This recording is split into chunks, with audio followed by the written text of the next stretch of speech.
Most games have one shot, one opportunity to make a successful launch. 3 months ago, Moco launched in a soft launch state where you could only be invited to the game, and in fact, it's still in that state right now where only invites are able to play the game.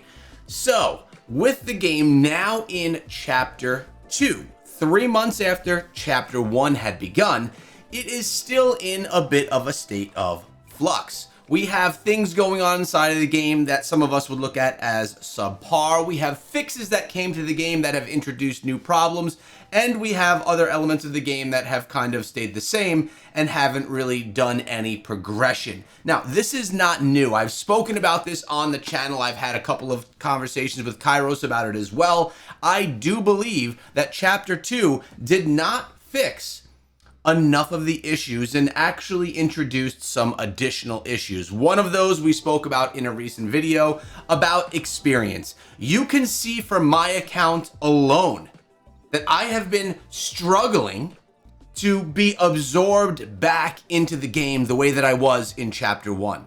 Inside of Chapter 1, there was the ability for us to just get massive amount of XP. There was so much hype behind all of it. Everything was just so exciting, so fun, so big. If I go take down a Mega, I'll go get myself 10 to 15,000 experience, making me feel amazing. It was a euphoric feeling. It was kind of like going to a casino, pulling on the slot machine, and winning the grand prize. Now, that feeling is way subdued. We don't have that same vibe that we had in that first chapter. But it's not only about experience, it's even about new realms. Well, first of all, I actually quite like the new realms. The feline invasion, let's talk about that one first. It's really cool, but there are some mechanics inside of there that are quite annoying, like the knockback mechanic where you're continuously being knocked back by certain enemies and you just can't move forward.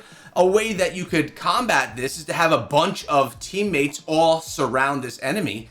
But the problem is if you want to go in the world and kind of solo things a little bit, it's kind of frustrating. And it's a mechanic that I think is not challenging, although it is a challenge, it's more frustrating. It's a mechanic that makes you swipe out of the game versus say, I'm gonna beat this guy. So there is some balancing that's needed there as well, in my opinion. All in all, I know that Supercell is dedicated to this game. I know that they want Moco to be eventually a globally live game that everyone can play. But unfortunately, there are still issues to fix. Now I was die-hard Moco for 3 months. And now Chapter 2 came, I was all stoked and ready to go, and it just fell flat to me. And this is not a knock on Supercell, this is not a knock on Moco, this is a critique, so I hope that these things get fixed. The main thing that needs to be fixed here, guys, is that slot machine mechanic. There is a reason people go to a casino, because it's that elating feeling. It feels so good when you win. So good that you'll spend tons of money and lose tons of money chasing that victory. Now, I'm not saying that I think there should be a casino inside of Moco, but I want that same feeling.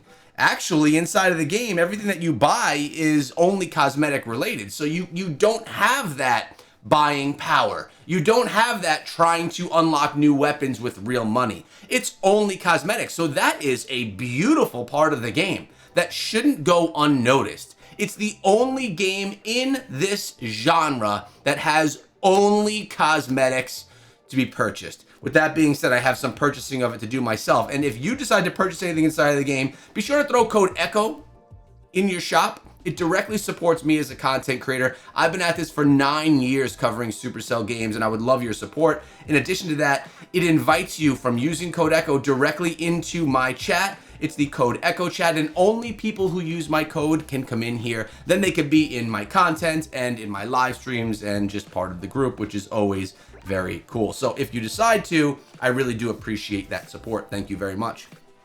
Back on topic, the cosmetic element of this game really makes it stand out. The gameplay's fun. The graphics are very different than any MMORPG out there, but the pay-to-win mechanic is completely removed, which is so welcoming to the genre. But at the same time, we have to want to play.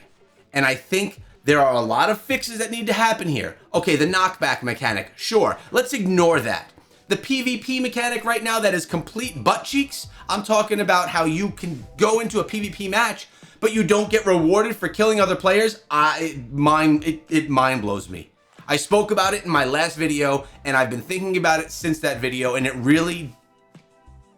I don't like the decision.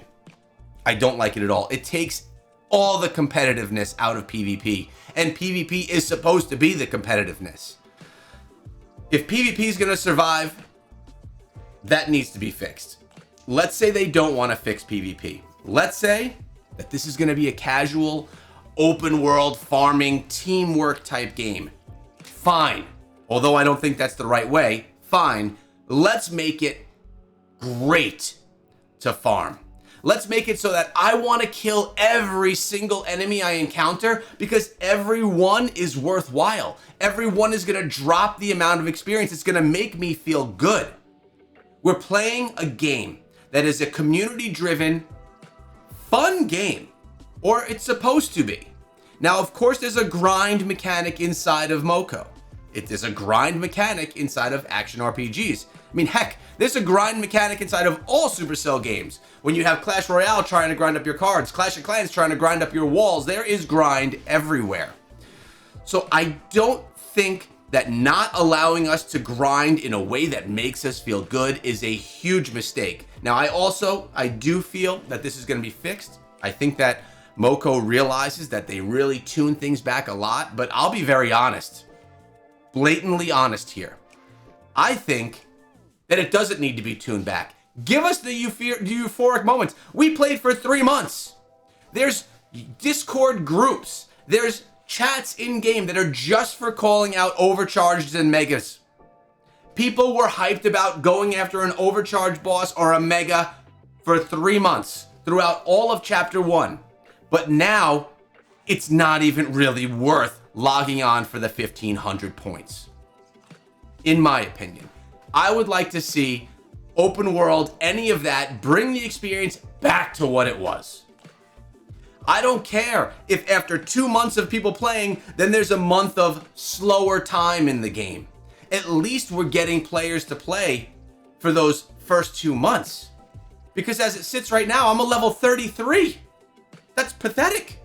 And I'm someone that is covering the game on the channel. But my drive to hop on and play, now keep in mind, I have 4 YouTube channels, right? Here. They're all right here. Echo Gaming Diablo, Echo Raid Shadow Legends, Echo Etheria Restart, and I have this channel. I have to play 4 different games every day to grind to remain relevant. I don't want to grind Moco for 6 hours just to try and maintain a level that is what I feel to be a solid level. It just is too much. I want to see, and maybe I'm in the minority here, let me know in the comment section below, but I want to see experience go right back to where it was. I don't want any nerfing of it all.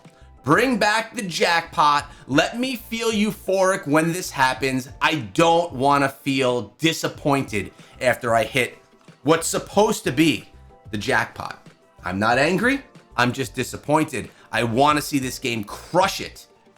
And I think at this pace, the way that it is, it's going to struggle. So as I open the video, Moco launched. The hype was there. If you look at Google Trends, I'm just saying it is going down. We want this to level and start picking up as it goes global. Can Moco do it? While most mobile games that launch, if they go down and crash and burn in the beginning, they never return.